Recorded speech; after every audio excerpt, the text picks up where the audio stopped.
Ever since Olivia Reynolds was a child, her world had been split in two, the one everyone else lived in, and the one she alone could see.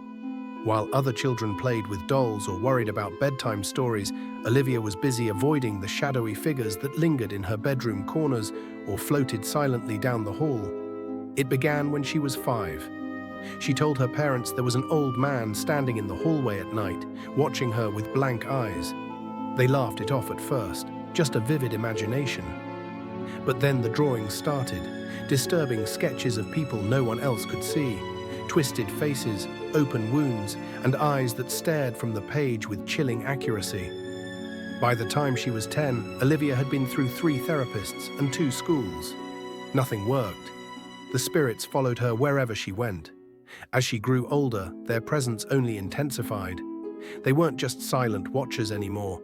They whispered her name at night, tugged on her clothes, appeared behind her in mirrors, and sometimes stood inches from her face, mouths moving, but no sound coming out. She tried everything to shut them out. Thick curtains to block out the strange shadows, earplugs to muffle their voices, sunglasses to keep from making eye contact with those long gone. She even moved to a quiet rural town, hoping distance would somehow break whatever curse clung to her. But the dead didn't care about addresses. They followed her into grocery stores, stood behind her at the bus stop, and even rode silently in the passenger seat of her car. Worse than the constant fear was the isolation. Who could she tell? No one believed her. Friends drifted away. Romantic partners ran the first time she screamed at an empty corner of the room. She stopped trying to explain.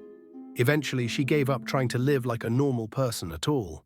Her apartment became her sanctuary and her prison. Blinds always drawn, lights always on. The spirits never slept, and neither did she.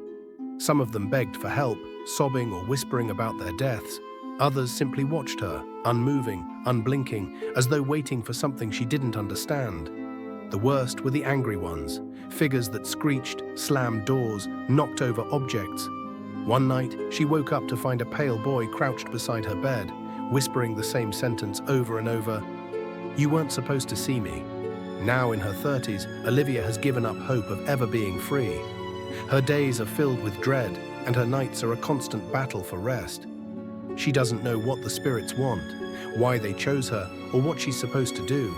All she knows is that she sees them all the time, and she wishes with every part of her soul that she didn't. She prays each night for silence, for one moment of peace. But peace for Olivia is just a memory.